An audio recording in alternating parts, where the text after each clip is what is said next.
ದಾವಣಗೆರೆ ಜಿಲ್ಲೆಯ ಹರಿಹರ ತಾಲೂಕ್ ಹರಿಹರ ನಗರದಲ್ಲಿ ಇಂದು ಸಂಜೆ ಮರಿಯ ಸಭಾಂಗಣ, ಎಸ್.ಜೆ.ಬಿ.ಪಿ ಕಾಲೇಜ್ ಹತ್ತಿರ ಪಿ.ಬಿ. ರೋಡ್ ಹರಿಹರದಲ್ಲಿ ಸಂಕರ್ಷಣ ನೃತ್ಯಾಲಯ ವತಿಯಿಂದ ಭರತನಾಟ್ಯ ರಂಗಪ್ರವೇಶ ಕುಮಾರಿ ಆಶ್ರಿತ ಎನ್.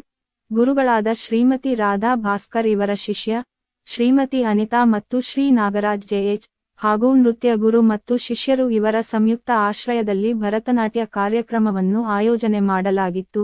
ಈ ಕಾರ್ಯಕ್ರಮದ ಮುಖ್ಯ ಅತಿಥಿಗಳಾಗಿ ಗುರುಮಾತೆ ಶ್ರೀಮತಿ ಸುಜಾತಾ ರಾಜಗೋಪಾಲ್, ಡಾಕ್ಟರ್ ಅಚ್ಯುತ ಬಿಟಿ, ಡಾಕ್ಟರ್ ಆರ್ ಕಮಿತ್ಕರ್, ಶ್ರೀಮತಿ ನಾಗಮಣಿ ಶಾಸ್ತ್ರಿ, ಡಾಕ್ಟರ್ ಶಶಿಕುಮಾರ್ ವಿ.ಎಂ. ಆಗಮಿಸಿದರು. ಈ ಕಾರ್ಯಕ್ರಮ ವೀಕ್ಷಿಸಲು ಹೆಚ್ಚಿನ ಸಂಖ್ಯೆಯಲ್ಲಿ ಪೋಷಕರು ಉಪಸ್ಥಿತರಿದ್ದರು. ಫಿರೋಜ್ ಇರ್ಫಾನ್ ಎಂ.ಎಚ್. ಎಸ್.ಜೆ.ಸಿ ನ್ಯೂಸ್ ಕನ್ನಡ ಹರಿಹರ.